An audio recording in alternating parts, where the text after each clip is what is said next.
Bir vaxtlar həkim olmaq üçün yalnız əgər universitet kifayət edirdisə, hal-hazırda baxırsan ki, həqiqətən bu kifayət etmir artıq. Axalatlı bizim qəhrəmanlarımızın kifayət qədər elmə, eyni zamanda təhsilə çox böyük önəm verdiyi hamımıza məlumdur. Rezidenturası olsun, magistraturası olsun və mənə elə gəlir ki, həkim hər zaman oxuyur. Hər bir dövrdə həkim araşdırmalıdır, oxumalıdır. Və bugün biz gələcəyin həkimlərinin necə olmasından danışacağıq. Maraqlı bir qonaqla sizi tanış edəcəm. Əslində, həqiqətən də səhiyyə sahəsində bu həkimlərimizin kifayət qədər bizim üçün böyük bir əhəmiyyəti var və bu təhsili alan bizim gənclərimizin təhsil sahəsində hansı yeniliklərlə qarşılaşdıqları və çətin, eyni zamanda məsuliyyətli işdə onların üz-üzə gəldikləri məqamlara bugün bir nəzər yetirmək niyyətindəyik sağlam həyatda və bugün Azərbaycan Tibb Universitetinin rezidentura və magistratura təhsilindəki yeniliklərdən bol-bol danışacağıq. Tibb təhsilinin sabahına birlikdə sizinlə nəzər salacağıq. Bugünkü efirimizə xoş gəlmisiniz. Mikrofon önündə mənim aparıcınız Samirə Fərzəliyeva. Qonağımız var. Bugün həmişəki kimi qonaqlı qaralı sağlam həyatda Azərbaycan Tibb Universitetinin rezidentura və magistratura şöbəsinin müdiri İlhamə xanım Mustafayeva ilə görüşürük. Bugün o bizimlə gününü keçirəcək, axşamını keçirəcək. Xoş gəlmisiniz. Təşəkkür edirəm, sağ olun, xoş gördük. Necəsiz İlhamə xanım? Sağ olun, yaxşıyam, siz yaxşı olun. Üst-üstə gəlsək əgər tibb fəaliyyətinizi neçə il edər təxmini? 93-cü ildən artıq tibb fəaliyyətini... 30-dan çoxdur. Bəli. Yorulmadınız? Yorulmadım, çünki bu peşəni sevərək bu peşəyə gəlmişəm, sevdiyim peşədir və bu bizim seçdiyimiz peşə elə bir sahədir ki, bu peşənin fanatı olmasan, burada öz sözünü deyə bilməyəcəksən və uzun illərdir idarə etmə sistemində, səhiyyədə idarə etmə sistemində təcrübəm var, praktik fəaliyyətlə bərabər və məmnunam. Yəni bir həkim kimi deyə bilərəm bugünkü fəaliyyətimdən, yəni həkimlik fəaliyyətimdən və etirazım yoxdur, narazılığım yoxdur. İlhamə xanım, böyük bir şərəfdir həqiqətən də bu cür təcrübəli, savadlı bir mütəxəssislə bugün görüşürük. Onun bol-bol məsləhətlərinə ehtiyacımız var, təcrübəsinə təbii ki ehtiyacımız olacaq. Bugün də yetişdirirsiniz. Dediniz çox çətin, məsuliyyətli bir işiniz var. İndi də yetişdirirsiniz. Özünüzdən sonra da təbii ki bir nəsil qoyub getmək niyyətindəsiniz. İndi görək sizin peşənizi necə ləyaqətlə davam etdirəcəklər. Ən azı buna ümid eləyirik də yəqin ki. Və rezidentura təhsili barəsində istəyirəm ki, başlayaq yavaş-yavaş söhbətimizə. Əslində bugün həm rezidentura, həm də magistraturaya toxunacağıq və bununla əlaqədar suallarımız çox olacaq. Və başlayaq rezidenturadan. Rezidentura təhsili nədir və əsas məqsədi nədən ibarətdir? Buyurun. Mən öncə sizə təşəkkürümü bildirmək istəyirəm dəvətiniz üçün. Təbii ki, bizim bu səhiyyə maarifi işində gənclərimizin xüsusilə bu ixtisası seçərkən düzgün yönləndirilməsində sizin təbliğat mexanizminin böyük rolu var. Və mən fürsətdən istifadə edib 2 gün öncə tibb işçilərinin peşə bayramları münasibəti ilə bütün kolleqalarımı təbrik eləyirəm və həm şəxsi həyatlarında, həm də karyeralarında uğurlar arzu eləyirəm. Biz də sizi təbrik edirik. Təşəkkür edirəm. Rezidentura təhsil pilləsidir və baza ali tibb təhsilindən sonra həkim mütəxəssis hazırlığı ilə məşğul olan bir təhsil səviyyəsidir. Və 2011-ci ildən artıq Azərbaycanda da rezidentura təhsili reallaşıb və həyata keçirilir. Müxtəlif ixtisaslar üzrə, yəni həm terapevtik sahədə, həm cərrahi profil, həm digər ixtisaslar üzrə artıq rezidentura təhsili, yəni Azərbaycanda belə deyək, öz sözünü deyib. Bunu əminliklə deyə bilərik, çünki bizim artıq məzunlarımız yetəri qədər var və bizim bir elm məbədi olan Tibb Universiteti artıq öz rezidentləri ilə fəxr edə bilər. Çünki bizim rezidentlərimiz sadəcə Azərbaycanda deyil, artıq onların sədaları Azərbaycanın hüdudlarında keçib və dünyanın müxtəlif ölkələrində artıq nüfuzlu universitetlər klinikalarında, özəl klinikalarda artıq fəaliyyətlərini davam etdirirlər. Və bu rezidentura təhsili özündə innovativ fikirləri birləşdirən, sırf klinik fəaliyyətlə məşğul olan, özünü klinikada yetişdirilən, belə deyək, təcrübəli mütəxəssislərin yetişdirilməsi ilə məşğul olan bir təhsil səviyyəsidir. Doğrudur. Rezidentura təhsili hal-hazırda müasir səhiyyə sistemində həqiqətən də çox vacib bir rol oynayır. Dünənə qədər əgər 6-7 il təhsil alırdısa, tələbə və həkim olmaq üçün çalışırdısa, indi artıq baxırsan ki, rəqabət də çox güclənib, bilirsiniz. Artıq yəni təkcə 7-6 illik təhsil kifayət etmir. Daha da irəliyə getmək, inkişaf etdirmək üçün, ixtisaslaşmaq üçün çalışırlar. Bu çox gözəl bir addımdır. O baxımdan biz vurğulayırıq ki, magistraturadır, rezidenturadır. Bu təhsillərini davam etdirməyə səy göstərən gənclərimiz çoxdur. Həqiqətən çox sevindiricidir. Mən ona görə bayaq vurğuladım ki, həkim elə bir ki, daim oxuyacaq. Gecəsi gündüzü həkimin yoxdur. Rezidentura təhsili ilə bağlı bəzi məqamlar var ki, onu öyrənmək istəyirik. Məsələn, neçə il təhsil almaq lazımdır? Rezidentura təhsili müxtəlif ixtisaslar üzrə müxtəlif illərə ayrılır. Belə ki, elə ixtisaslar var ki, məsələn, laborator ixtisaslarda, yəni bu profil üzrə təhsil alan rezidentlər 2-3 ilə, məsələn, ailə təbabəti üzrə hal-hazırda bizim aktual, yəni ixtisaslardan biridir, mövcud, yəni dövrümüz üçün. Ailə təbabəti ixtisası üzrə, yəni 2 il təhsil kifayət eləyir. Amma terapevtik ixtisaslarda bu təhsil müddəti 4 il, cərrahi profillərdə isə 5 ilə qədər davam edir. Bu ixtisasın profilindən asılıdır, qazandığı peşə vərdişlərindən, yəni kompetensiyalardan asılıdır və dediyim kimi təhsilin ağırlıq dərəcəsindən, yəni mürəkkəbliyindən asılıdır. Çünki bilirik ki, cərrahi profil üzrə müxtəlif, əgər 5 il, 6 il, daha doğrusu 6 il təhsil alandan sonra, baza tip təhsil alandan sonra artıq bu yetkin həkim mütəxəssis kimi yetişməlidir. Yəni bir kardiozərrahı yetişdirmək üçün sadəcə baza tip təhsili kifayət etmir. Bunun əlavə olaraq klinik bacarıqları təkmilləşməlidir və bir kamil bir həm diaqnostik, həm müalicə həkimi kimi formalaşmalıdır. O yüzdən cərrahi profillərdə bu təhsil müddəti 5 ildir.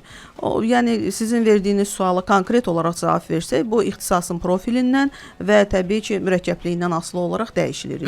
Hansı ixtisası seçəcəksinizsə, təbii ki, onun təhsil müddəti də biraz fərqli ola biləcək. Aydındır. Tələbələr bildiyim qədərindən, yəni tibb universitetində və yaxud da ki, ali məktəblərdə təqaüdlə, yəni təmin olunurlar. Bu hər kəsə şamil olur. İndi var, məsəl üçün güzəştli, onlarda xüsusi bir üstünlük verir həmin tələbələr. Amma ümumilikdə rezidentura təhsili alan tələbələrin bir maaş alma ehtimalı və yaxud da ki, təqaüddən yararlanmaq ehtimalı varmı? Rezidentura təhsili əslində sırf həm təhsil alandılar bunlar, həm də əmək fəaliyyətinə məşğul olan, yəni klinik fəaliyyətlə məşğul olan həkimlərdirlər. Çünki bunlar artıq bazı ali tibb təhsilini alıblar və praktik fəaliyyətlə məşğuldurlar. Bu baxımdan dövlət vəsaiti hesabına təhsil alan, yəni dövlət müəyyən bir vəsait ayırır və bu vəsait ayrılan vəsait bunlara rezidentlərə, həkim rezidentlərə klinik baza tərəfindən bir maaş, yəni bir büdcədən ayrılmış maaş kimi təqdim olunur. Çünki bunlar təqaüd deyil, bunu biz təqaüd adlandırmırıq. Niyə? Qeyd etdiyim kimi bu təhsil səviyyəsi olmasına baxmayaraq, eyni zamanda klinik fəaliyyət də göstərir bu həkim mütəxəssislər və əmək məcəlləsi ilə tənzimlənir bunların fəaliyyətləri. Təbii ki, əmək məcəlləsi də varsa və təhkim olunduqları klinik bazalarda əmək müqavilələri, baza ilə əmək müqavilələri bağlayırlar və əmək məcəlləsi, tənzimlənən əmək məcəlləsi müqabilində bunlara maaş ayrılır. Təbii ki, bu bir həkimin maaşı qədər deyil, qismən həkimin maaşından biraz aşağıdır, çünki həm də təhsil alan olduqlarına görə. Çünki rezidentura təhsilində belə bir kriteriya mövcuddur. Bu, Nazirlər Kabinetinin qərarı ilə tənzimlənir bu təhsil səviyyəsi. Həkim rezidentlər kuratorun nəzarəti altında hər hansı bir klinik manipulyasiyanı, yəni klinik proseduru və yaxud da əməliyyata girirlərsə, sərbəst deyil, onların təhkim olunduqları kuratorun, rəhbərin nəzarəti altında bu prosedurları yerinə yetirirlər. Bu baxımdan onlar həkimin maaşından bir qədər az maaş almış olurlar. Yəni nəzarət mütləq şəkildə kurs rəhbəri tərəfindən olunmalıdır. Kuratorlar deyirik biz bunlara. Kuratorların nəzarəti altında hər hansı bir əməliyyatı və ya proseduru yerinə yetirə bilirlər. Məncə də bu normaldır, çünki belə deyək də hələ də tələbə kimi hesab olunurlar onlar və onlara birdən-birə əməliyyatı etibar etmə risk də ola bilər. O baxımdan düşünürmü yəqin ki, mütləq şəkildə nəzarət olunmalıdır? Əslində mən sizin bu fikrinizlə qismən razıyam. Yəni biz hal-hazırda rezidentlərin sərbəst fəaliyyət göstərməsi, son kursda sərbəst xəstə aparması, sərbəst əməliyyatlara, təbii ki, sərbəst deyəndə birinci, yəni belə deyək, əməliyyatın əsas aparıcı qüvvəsi kimi deyil, yenə də nəzarətlə, amma son kurslarda qismən bunlara mənim fikrimcə, bu mənim subyektiv fikrimdir. Son kurslarda, bəli, bunlar bu həkim rezidentlərimizə sərbəstlik vermək tərəfdarıyıq. Amma bəli, birinci kursdan, yəni ilk kurs, məsəl üçün, mən bir neyrocərrah olaraq, tutaq ki, mən neyrocərrahi ixtisasını seçmişəm. Birinci kursdan neyrocərrah kimi əməliyyatxanaya o məsuliyyətlə girə bilmərəm. Yəni, o kuratorda təbii ki, həyəcanı var bunun, incə detalları var bunun, məsuliyyəti var bunun. Ona görə də, yəni, mütləq bunların təhkim olunduqları kuratorların nəzarəti altında əməliyyatı icra edirlər. Hər hansı bir proseduru yerinə yetirirlər. Təbii ki, bunun da müqabilində qeyd etdiyim kimi əmək məcəlləsinin tənzim olunması şərti ilə, yəni riayət olunması şərti ilə məbləğdə məvacib alırlar. İlhamiyə xanım, əslində bizim proqramlarımızda rezidentlər çıxış ediblər. Və mən baxıram ki, görürəm ki, məsələn, onlar da gecə növbəsində çalışırlar. Normal həkimlər kimi, yəni hər kəs kimi onlara gecə növbəsi də həvalə olunur. Gecə növbəsində bilirsiniz, məsuliyyəti çox böyükdür. Yəni hər hansı bir hadisə baş verən force major hal olduğu zaman mütləq şəkildə bir sürətli bir şəkildə qərar verməyə bacarığı olmalıdır həmin o rezidentin, həkimin.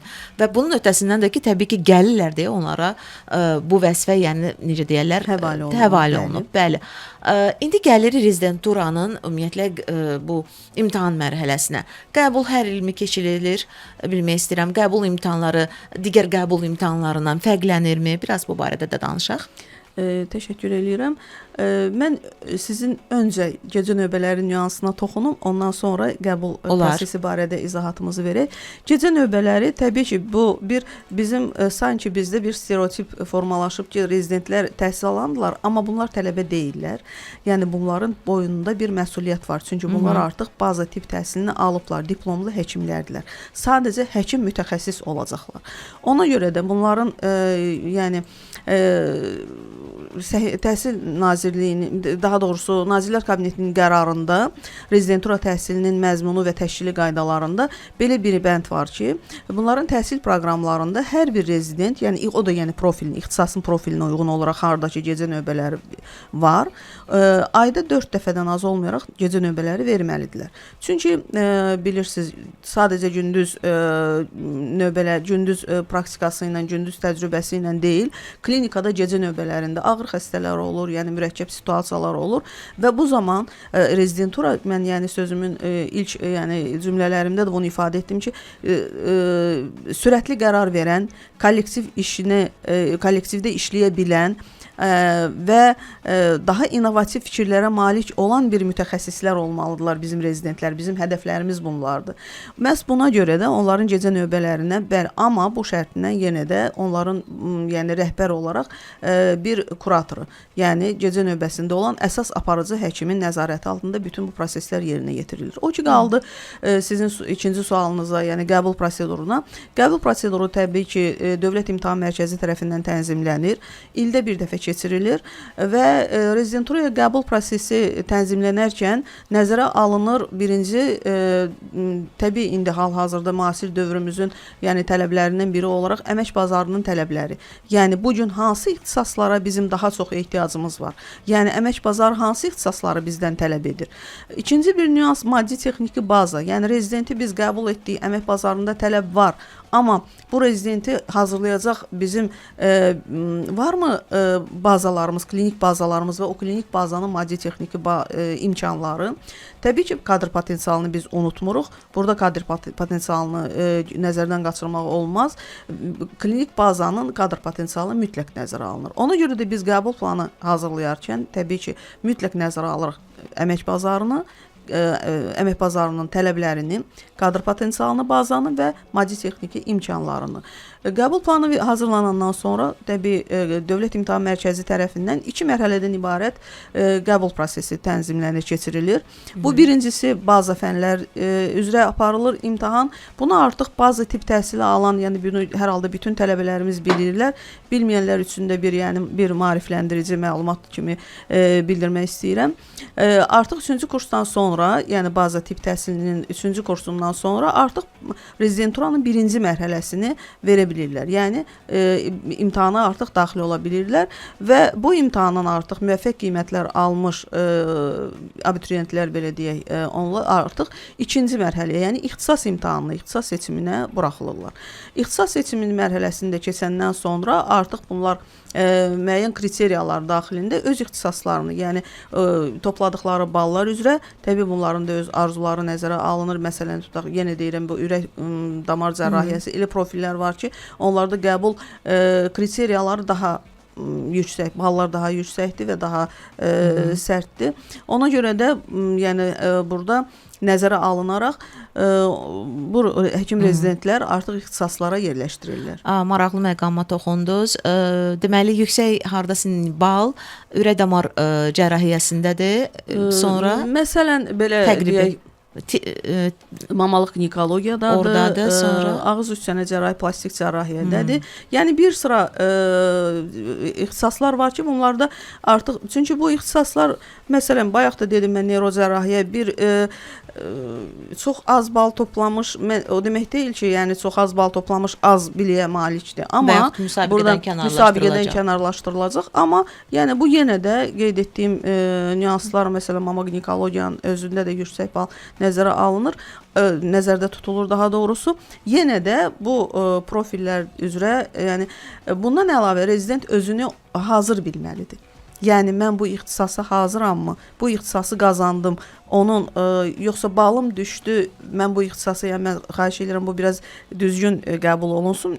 Təsadüfi deyirsiniz ki, yəni təsadüfi, bəli. Yəni mənim tövsiyəm budur. Yəni mən fürsətdən istifadə edib bunu gənclərimizə, yəni baza tip təhsili alanlara, hansı ki imtahana hazırlaşırlar və artıq bəlli bir səviyyəni keçiblər, müraciət etmək istəyirəm. Əgər bu peşəni sevmirsinizsə, məsələn, olur bizə müraciət edir, daha doğrusu qəbul olunublar. Bir il oxuyandan sonra deyir ki, mən bu peşədə özümü görmədim. Yəni, mən anesteziolog kimi gələcək ixtisasımı davam etdirə bilməyəcəm. Yəni, özümü o sahədə görmədim. Mən reanimatoloq ola bilmərəm. Əgər bu peşəni sevirsənsə, bu peşənin həqiqətən sən həyatınla yan-yana gedəcəksə, bu peşəyə gedə bilərsən. Çünki artıq baza tip təhsilin var. Sən ürək cərrahı olmaq üçün, ürək damar cərrahı olmaq üçün bu peşəyə həyatını həsr etməlisən. Əslində düz eləyirlər. İlhami xanım o mənada düz eləyirlər ki, yarı yoldan qayıdırlar. Əgər doğrudan da o sahənin ötəsindən gələ bilməyəcəklərsə, məsələn, hər kəs ürək damar cərrahı olacaq deyə bir şey yoxdur və yaxud da ginekoloq deyə. Yəni kim harda? Yəni hər kəsin bacarığına görədir də. Yəni əgər bunun ötəsindən gələcəksə, o öz potensialını bilir axı şəxs. Məsələn, mən ginekologiyada və ya qadın xəstəliklərindən hardasa bir balaca səriştəm var, bir balaca məlumatım var. Mən bunun ötəsindən biraz araşdırma, biraz məlumat toplasam, çalışsam üzərimdə məndən yaxşı bir ginekoloq ola bilər. Bunu düşünə bilərlər. Amma sırf, məsələn, heç bir anlayışım yoxdur, qadın xəstəlikləri haqqında informasiyam yoxdur və yaxud da ki, müəyyən bir qorxum var doğuş prosesindən və yaxud da ki, indi bəzi nüanslar var. Heç mənə yaxın deyil. O zaman təbii ki, yarı yoldan qayıtsalar daha yaxşı olar. Rezidenturadan danışırıq. Hələ ki, birinci, yəni saatımızın ilk bölümünü buna həsr etdik. Deməli, biz rezidentura təhsili haqqında danışdıq. Sonra ixtisas seçiminə bir balaca toxundu İlhamə xanım.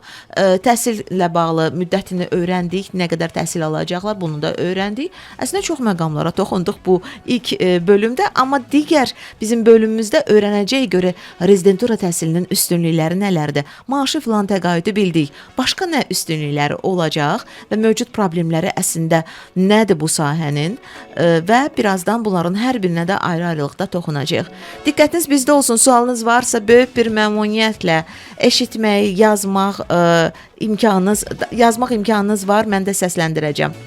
Azərbaycan Tibb Universitetinin rezidentura və magistratura təhsilində yeniliklər haqqında sizi nə maraqlandırır? Nələri bilmək istəyirsiniz? 055 93 490-93-ə WhatsApp nömrəmizə yazın. Bugün suallarımızı cavablandırır Azərbaycan Tibb Universitetinin rezidentura və magistratura şöbəsinin müdiri İlhamə Mustafayeva. Sırada bizi indi sağlam şəhərlə bağlı rubrika gözləyir, ardıca sağlam xəbərə qulaq asacağıq. Sağlam olmaq çətin deyil. Sağlam həyat. Sağlam radio. Əziz dinləyicilər, şəhərsalma fiziki sağlamlığımızı necə dəyişir? Velosiped yolları və piyada məkanları hərəkəti təşviq edir. Ürək xəstəliklərini azaldır. 2026-cı il şəhərsalma və memarlıq ili çərçivəsində aktiv şəhərlər yaradaq. Səhiyyə Nazirliyi çağırış edir. Sağlam şəhər, sağlam həyat. Sağlam radioda sağlam xəbər. Azərbaycan Respublikası Səhiyyə Nazirliyi Sanator Kurort Reabilitasiya Mərkəzinin gastroenteroloqu Saniyə Şahverənova ferment çatışmazlıqları ilə bağlı olduqca vacib məqamlara diqqət çəkib. Mütəxəssisin sözlərinə görə ən çox rast gəlinən problemlərdən biri məhz laktaza çatışmazlığıdır. Bu problemə sahib olan insanlar süd məhsulları qəbul etdikdə yüngül hallarda, köp ağır hallarda isə ishal müşahidə olunur. Həkim bildirir ki, sadə şəkərlərin sorulmasında iştirak edən bəzi fermentlərin çatışmazlığı da həzm problemlərinə yol aça bilər. Xüsusilə meyvə suları, meyvələr, pəhriz məhsullarında istifadə olunan sorbitol və şokolad köp yaradaraq həzmi çətinləşdirir. Həmçinin paxlallar, dənli bitkilər, kartof, qarğıdalı və bəzi tərəvəzlərin qaz ifrazını artırdığı xüsusi vurğulanır. Mahnı oxumağın sağlamlığa faydaları elmi cəhətdən araşdırılıb. Mütəxəssislər bildirir ki, bu fəaliyyət əhvalı yüksəltməklə yanaşı fiziki və psixoloji sağlamlığa da müsbət təsir göstərir. Araşdırmalar sübut edir ki, birlikdə mahnı oxuyan insanlar arasında sosial bağlılıq güclənir və hətta bir-birini tanımayan şəxslər belə qısa müddətdə yaxın münasibət qura bilirlər. Cambridge Musiqi Terapiyası Tədqiqat İnstitutunun tədqiqatçısı Alex Street qeyd edir ki, mahnı oxumaq idraki, emosional, fiziki və sosial fəaliyyəti eyni anda birləşdirən nadir məşğuliyyət növlərindən biridir. Hormonların insan psixologiyasına təsiri ilə bağlı yeni araşdırmalar aparılır. Alimlərin qənaətinə görə hormonlar orqanizmin yalnız fiziki fəaliyyətinə deyil, insanın emosional vəziyyətinə və psixoloji rifahına da ciddi təsir göstərir. Tədqiqatlar bildirir ki, hormonlar beyindəki neyromediatorlarla qarşılıqlı təsirə girərək əhval dəyişikliklərinə birbaşa səbəb ola bilir. Ottawa Universitetinin psixologiya professoru Nəfisə İsmail bildirir ki, hormonlar hüceyrə yenilənməsi və neyronların yaranması proseslərinə təsir edərək insan davranışında həlledici rol oynayır. Sağlam həyat. Sağlam həyat. Bu həmişə maraqlıdır.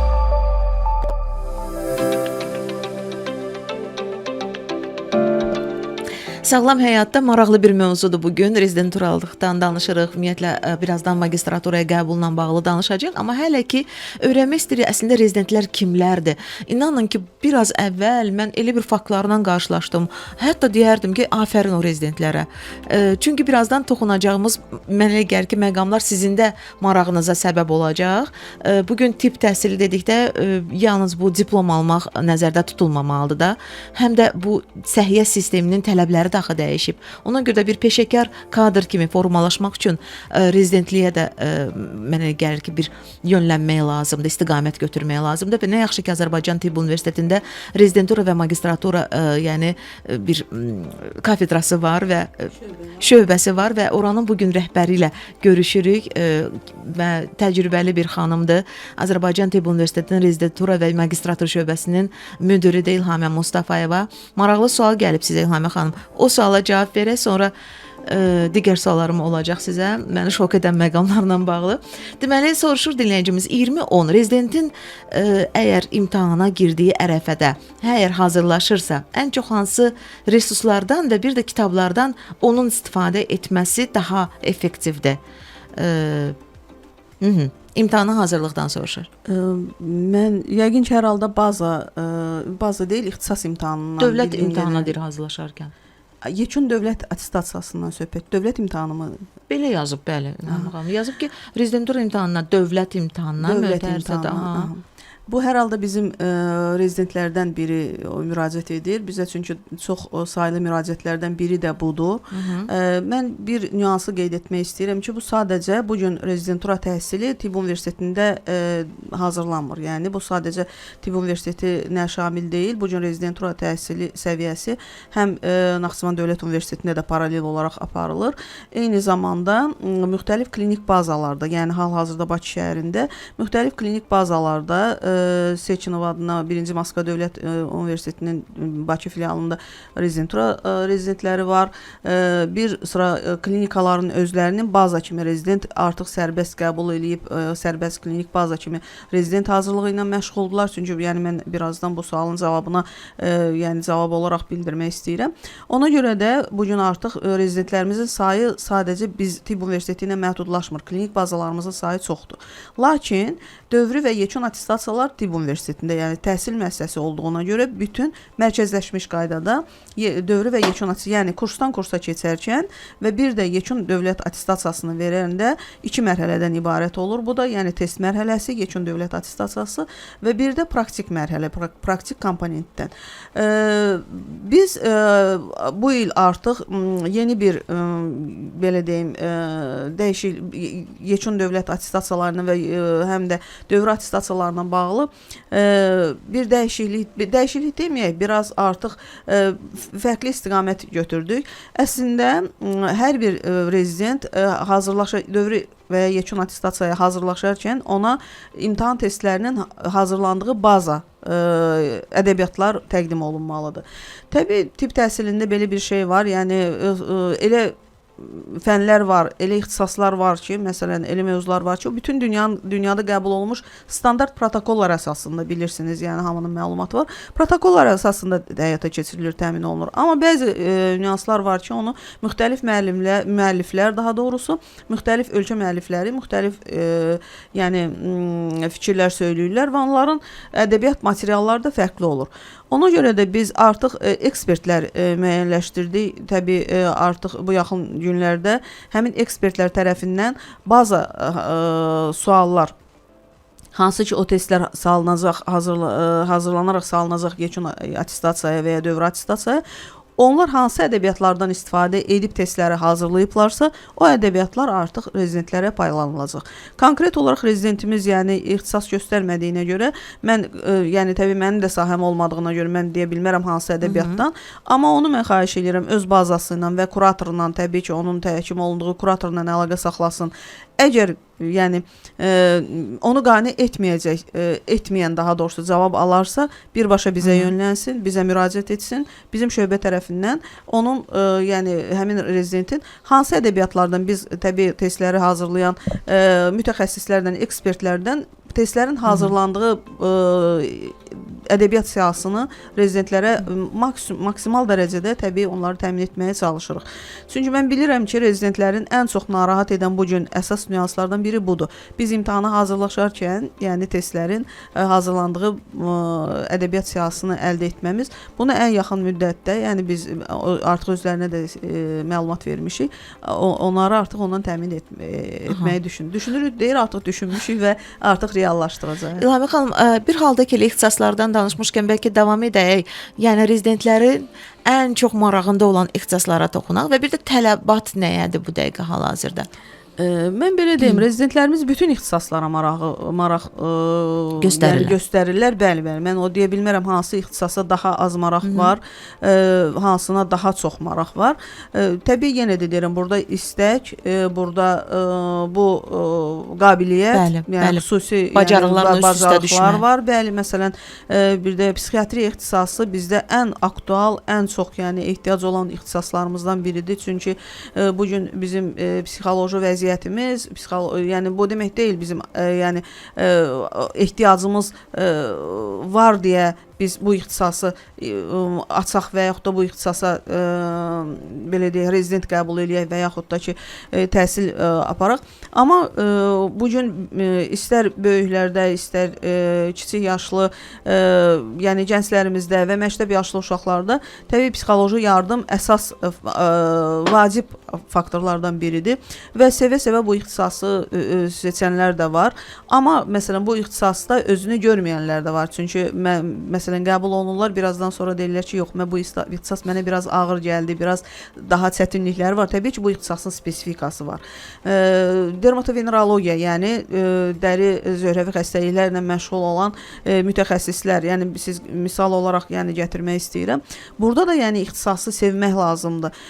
Bu gün bir tendensiya var, məsələn, hamı kosmetoloq olmaq istəyir, hamı plastik cərrah olmaq istəyir, amma hamı bu sahədə öz sözünü deyə bilirmi ki, sual işarəsi altındadır bu təbii ki bu məsələ. Ona görə də onların da 5 ildən bir sertifikasiyadan keçmək, yəni mütləq şəkildə o nüanslar var. Bəli. Təbii bu məsələlər də var, amma yenə də deyirəm bu amma deyə bilərik ki, bu gün hansı ixtisaslara daha çox ehtiyac var, əmək bazarı hansı daha çox tələbat var. Təbii bu gün məsələn radiologiya, müxtəlif invaziv radiologiya bu gün ehtiyacımız var. Yəni artıq təbabət durmadan irəliləyir, artıq bizim rəqəmsal tibb inkişaf edir və bizim operativ diaqnostik əməliyyatları prosesi yerinə yetirməyə ehtiyacımız var. Bu kadrlara ehtiyacımız var. Laborantlara ehtiyacımız var. Bizim yaxşı laborator klinisist laborantlara ehtiyacımız var. Ailə həkimlərinə ehtiyacımız var. Yaxşı cərrahlara ehtiyacımız var. Yaxşı transplantoloqlara ehtiyacımız var. Yaxşı hematoloqlara ehtiyacımız var. Genetik laboratoriyalarımızı işə salan genetiklərimizə ehtiyacımız var. Yəni ehtiyacımız olmayan bir sahə yoxdur deyim ki, hansısa bir sahəyə ehtiyacımız azdır və biz o sahədə qəbulu azaldıq və yaxud da ki o sahəyə gəlməsinlər. Amma yenə də deyirəm, burada elə nüanslar var ki, burada istək olmalıdır, burada qabiliyyət olmalıdır, burada bazanın imkanları ona şərait yaratmalıdır ki, o rezident orada təkmilləşsin. Doğru. Təkmilləşməkdən də danışmışkən bir nüansa istəyirəm ki, aydınlıq gətirəsiniz. Yəni bəzən olurdu ki, həkimlərlə görüşərkən mütləq şəkildə nədənsə qeydlərdə sadəcə həkim kimi təqdim eləyirdim. İllər əvvəl hələ mən neçə ilin söhbətini edirəm. Yəni baxırdım ki, türk mütəxəssisləri olurdu. İlham xanım qonağımız, sağlıqla proqramı idi, yadımdadır. Və bəzən deyirdim, doktor, məsəl üçün Mehmet bəy, görürdüm ki, fasilə olan kimi deyirdi ki, xanım zəhmət olmasa orada yazında uzman doktor Mehmet bəy. Deyirdim ki, üzr istəyirəm, yəni mütləq şəkildə ona düzəliş edirdim və sonradan öyrəndim ki, uzman, həqiqətən də uzman əlbəttə bir pillə də həkimdən də çox üstündür. İndi siz danışdıqca mən belə başa düşürəm ki, biz hardasa elə bil ki, rezidentləri bir mənalı şəkildə elə uzmanlıqla müqayisə edə bilərik də, elə deyilmi? Yoxsa hələ uzmanlıq başqa bir meyardır, rezidentura qəbulu başqa bir. Samira xanım, buna aydınlıq yəni inanırsınız ki, nə yaxşı ki gəldiniz, mənə buna aydınlıq gətirdiniz. Mən də nə yaxşı gəldim və çox istəyirəm ki, bu suala bir aydınlıq gətirim. Buyurun. Çünki mən bu gün təbii ki, rezidentlər mən rezidentlər tərəfindən çıxış eləyirəm. Bu gün mən özümü elə görürəm. Çünki onlar həqiqətən bizə onların təhsili bu gün bizə həvalə olunub, onların təhsilinin məsuliyyəti bizə həvalə olunubdu. Mən bayaq unutdum. Təbii bazalarımızın içərisində həkimlər təkmilləşdirmə institutunun adını çəkmədim. Yəni ki, çünki əsas təbii rezidentura hazırlayan bizim bazalarımızdan biri də həkimlər təkmilləşdirmə institutudur və burada bilirsiniz bir nüansı mən qeyd eləmək istəyirəm və hər zamanda rezidentlərlə biz müzakirə eləyəndə çox arzu eləyirəm ki, bu stereotip sınsın. Bizim əhalinin arasında, bir tibbi təhsili olmayan insanlarımızın arasında bu stereotip olmasın. Çünki rezidentura, Azərbaycanda rezidentura təhsili Türkiyənin uzmanlıq təhsili ilə birəbir eynidir. Yəni heç bir fərqi yoxdur. Orada da baza tibb təhsilindən sonra uzmanlıq təhsili alırlar. Bizdə sadəcə ad, yəni onlar uzman deyirlər, bizdə həkim rezident deyirik. Hər ikisi həkim mütəxəssis hazırlayır. Orada da yəni bir cərrah olmaq üçün 5 5 il uzmanlıq oxuyur. Bizdə də bir cərrah olmaq üçün 5 il uzmanlıq oxuyur. Bir kardioloq olmaq üçün 4 il orada oxuyurlar, yəni uzmanlıq oxuyurlar. Bizdə də yəni bir terapevt olmaq üçün daha doğrusu yetişmək üçün bəli 4 il oxuyurlar. Sadəcə fərq nədən ibarət idi? İndiyə qədər, bu ilə qədər orada yan dallar, yəni ixtisaslaşmalar deyilən belə bir təhsil səviyyəsi də var idi. Biz artıq bu ildən inşallah, yəni onu da planlaşdırırıq. Təbii ki, bu burada mən qeyd etməliyəm, bu rezidentura təhsilinin təkmilləşməsində, rezidentlərin yetişdirilməsində, klinik bazalarımızın maddi texniki imkanlarının və kadr potensialının zənginləşməsində mən dövlətin qayğısını, yəni inkar etmək, yəni bir günah olar. Çünki bunu mütləq deməliyəm. Niyə biz təbii hər zaman bütün yəni digər sahələrdə olduğu kimi səhiyyənin üzərində dövlət qayğısını hər zaman hiss eləyirik. Və bu baxımdan istər ölkə prezidenti cənab İlham Əliyevin, istər birinci vitse-prezident xanım Mehriban xanım Əliyevanın, istərsə Tibb Universiteti rəhbərliyinin, Səhiyyə Nazirliyinin rəhbərliyinin, yəni rezidentura təhsil səviyyəsinin təkmilləşdirilməsi, həkim mütəxəssis kadrlarının hazırlanması yolunda apardıqları islahatlar və göstərdikləri kömək hər zaman bizə bir stimul verir, bizə bir düzgün istiqamət verir, təbii bir nümunədir və bu mənada biz artıq bu ildən həmin o yan dallar, ixtisaslaşmalar üçün qəbul planı layihəsi hazırlanıb və qəbulun aparılması planlaşdırılır. Təbii siz sual verə bilərsiniz, bu hansı səviyyədir və bu nə deməkdir? Məsələn, mən 4 il daxili xəstəlikləri bitirdim, yəni rezidenturamı bitirdim. Mən olmaq istəyirəm allergoloq. Dünənə qədər allergologiya, immunologiya bizdə bunu bir sadə misal kimi demək istəyirəm və ya uşaq nevroloqu olmaq istəyirəm. Yəni, bu ixtisaslar sadəcə bizdə rezidentura təhsil pilləsinin içərisində idi, bu təsnifatın içərisində idi. Bu ildən artıq başlayaraq eyni, yəni sizin dediyiniz uzmanlıqla müqayisə ediriksə, 4 il bu təhsildən sonra, daxili xəstəliklərdən sonra, bu bitirəndən sonra artıq müəyyən müddət 2 və ya 3 il artıq oxuyacaq, məsələn, revmatoloq kimi. Revmatoloq olmaq istəyirsə, əlavə yan dal, ixtisaslaşma oxuyacaq. Allergoloq olmaq istəyirsə, əlavə ixtisaslaşma oxuyacaq.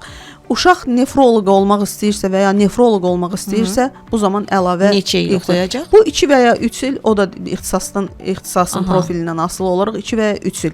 Bu zaman artıq biz deyə bilmərik, yəni artıq o dediyim kimi stereotip olmamalıdır ki, bunlar uzmanlıq təhsilindən hardasa geri qalırlar. Proqramlarımız demək olar ki, birə-bir uyğunlaşdırılır Avropa və Türkiyə tibb təhsili proqramlarına. Yəni, çünki burada bir nüans var ki, bizdə proqram, məsələn, uzmanlıq bitirib gəlmiş belə deyək, məzunların Azərbaycanda işləyərkən bunların peşə kompetensiyalarının, yəni peşə bacarıqlarının tanınması və ya bizim rezidentlərin gedib ölkə xaricində işləməsi zamanı onların ixtisaslarının tanınması məqsədi ilə biz təbii ki, burada proqramların inteqrasiyasını mütləq nəzərə almalıyıq və bu nüansda nəzərə alınıb artıq bu ildən yan dallarda təhsil nəzərdə tutulur. Bu mənada mən də istəyərəm ki, təbii və çox arzu eləyirəm ki, artıq əhali arasında rezidentlərimiz, mən sizi əmin eləyirəm və inanıram ki, və inandırıram daha doğrusu ki, və qətiyyətlə bunu tam əminliklə deyə bilərəm ki, bizim o səviyyəli rezidentlərimiz var ki, həqiqətən bacarıqlı, qabiliyyətli, həqiqətən sərbəst xəstə əməliyyat edə biləcək, xəstə diaqnoz qoya biləcək, xəstənin bütün həyatını ona etibar edə biləcəyimiz rezidentlərimiz, onlara şərait yaradılmalıdır, təbii ki. Sadəcə biz onları qəbul etməliyik, onlara daha vicdanla yanaşmalıyıq, onların hazırlanması üçün bütün potensialımızı qoymalıyıq, yəni bacardığımızı onlara verməliyik və onlardan təbii ki, onlar gəncdirlər, onların potensialı daha yüksəkdir və onların potensialını geri almaq üçün. İstiqamət mütləq şəkildə düzgün istiqamət yönləndirilməlidir. Deməli, dinləyicimizin sizə sualı var. Maraqlı sualdır. Gələcəkdə rezidentura təhsilində hansı dəyişikliklər gözlənilir? Biraz əvvəl bu barədə danışdıq. vandallar, yəni Yandallar, yəni Yandallar, aha. Türkiyədə yandallar deyilir, bizdə ixtisaslaşmalar Aha. deyilir. İndi hal-hazırda rezidentura təhsili, yəni rezidentimiz yəqin ki məlumatı var, ixtisas təsnifatıdır, ixtisaslardır. Amma ixtisaslardan ayrılan qollar isə hansı ki 2 illik, 3 illik nəzərdə tutulur, onlar yandallar, belə ixtisaslaşmalar adlanılır. digər sual da var. İlhamiyə xanım 35-12 deyir ki, ictimai səhiyyə istiqamətində hansı ixtisaslaşmalar nəzərdə tutulur? Belə bir informasiya var. Samir xanım, ictimai səhiyyə biz yəqin ki bunu biz artıq birazdan magistratura ilə bağlı danışanda qeyd eləyəcək, amma yəni bildiyim qədər bunu yəqin bizim dinləyicimizin müraciət etməsinin əsas məqsəd burada indiyə qədər ictimai səhiyyədə 5 illik təhsil müddətində yəni onlar yoluxucu xəstəliklərə, mikrobiologiya bunlar sənəd verə bilirdilər. Yəni universitetdə rezidentura təhsil səviyyəsində.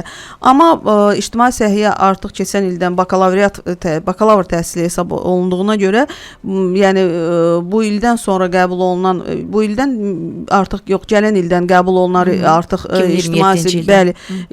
ictimai səhiyyə 2026-dan daha doğrusu bu ildən qəbul olunacaq. Yəni növbəti tədris ilindən qəbul olunacaq ictimai səhiyyə məzunları artıq rezidentura deyil, magistratura təhsil səviyyəsində təhsillərini davam etdirmək imkanına malik olacaqlar. Bu sualda çox xoşuma gəldi. Biz indi təkcə tibb işçilərlə bağlı danışanda sırf olaraq həkimləri nəzərdə tutmuruq da. Burada tibb bacılarını da xüsusi qeyd etmək yaxşı olar. Elə bəlkə də dinləyicimiz tibb bacısı deyə bu sualı göndərib.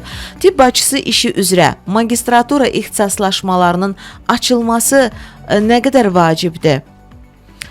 Magistratur mövzusunu biz birazdan düzdür davam etdirəcəyik, amma bir balaca cavablandıra bilərik. Cavab verim, heç bir problem yoxdur. Tibb bacısı işi əslində bizdə artıq magistraturada tibb bacısı işi yəni ixtisaslaşması artıq keçən ildən qəbul keçirilir və mamaginekologiyada və cərrahiyyədə tibb bacısı işi artıq birinci kurslarımız kursu başa vurublar, ikinci kursa keçirlər. Nə dərəcədə aktualdır sualını cavab verərkən, təbii bunlar tibb bacısı bir tərəfdən düzgün sual verir, çünki tam olaraq aydın olmalıdır bu. Tibb bacısı bilirsiniz, elə bir ixtisasdır ki, bunun həm subbakalavrı var, yəni tibb kolleclərində bu tədris olunur, təhsildə bu ixtisas, bunlar orta ixtisas təhsilli tibb bacılarıdır.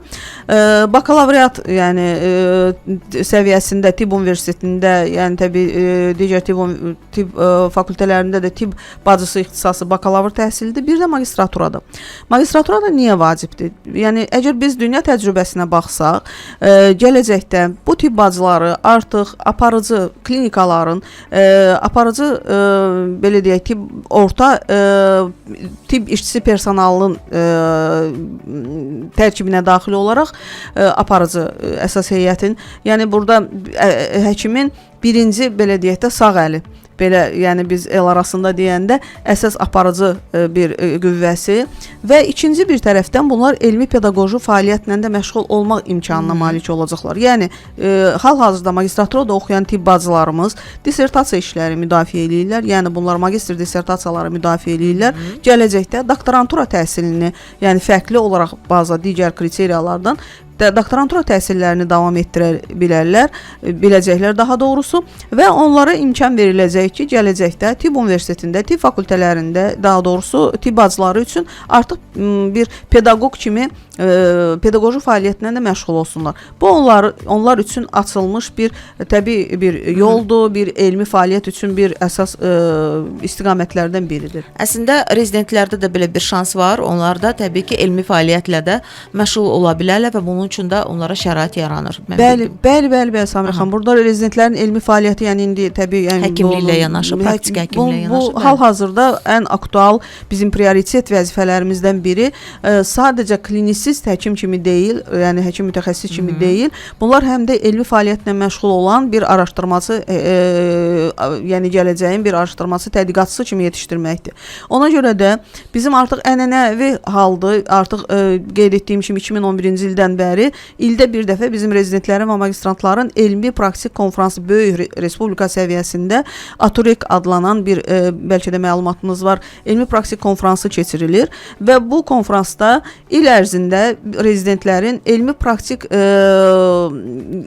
belə deyək, elmi tədqiqat işlərinin nəticələri müzakirə olunur və onların bu qabiliyyətləri qiymətləndirilir.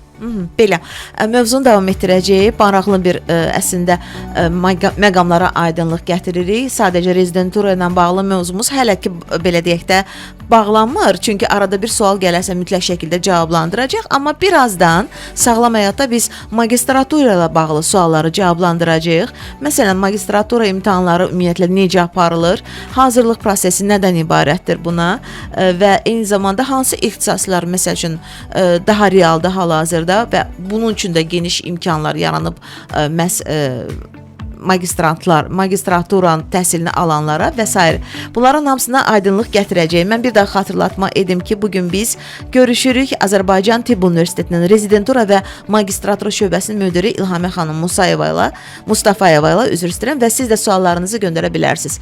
055 93 490 93. Bir sual, bir cavab rubrikamız hal-hazırda səslənsin, ardıca sağlam xəbərə qulaq asacaqsınız. Sonra yavaş-yavaş davam edəcəyik. 055 93 490 93 WhatsApp nömrəmizdir. Nə sizi maraqlandırır? Fərq etmir. Yəni magistratura ilə bağlı olsun və yaxud da ki təhsildə olan yeniliklərlə bağlı, rezidentura ilə bağlı olsun. Hər halda yəqin yeniliklər daha çox sizi maraqlandırır ki, hansı addımlar atılacaq bundan sonra gələcək üçün. Bütün bunlarla bağlı yazın, biz də cavablandıraq. Sağlam həyat. Sağlam həyat. Bizimlə sağlam qalın.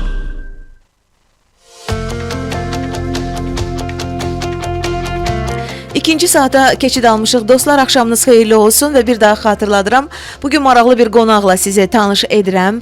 Azərbaycan Tibb Universitetinin rezidentura və magistratura şöbəsinin müdiridir İlhamə xanım Mustafayeva və o bizə Azərbaycan Tibb Universitetinin rezidentura və magistratura təhsilində olan yeniliklərdən danışır. Əslində bizə geniş təfərrüatı ilə izah eləyir ki, rezidentura təhsili adətən necə olur, neçə il onlar təhsil almalıdırlar. Rezident kimi yəni oxuyarkən, təhsil alarkən həmin şəxs daha başqa hansı imkanlardan da geniş şəkildə yəni yararlana bilir, hansı üstünlükləri var rezidenturanın. Bu haqqda məlumatları əslində bizə çatdırır və suallarımıza cavab verir. Mən davam etdirəcəm söhbətimizi qonağımızla, amma bu arada bir vacib bir xəbər var. Onu diqqətinizə çatdırmaq istəyirəm.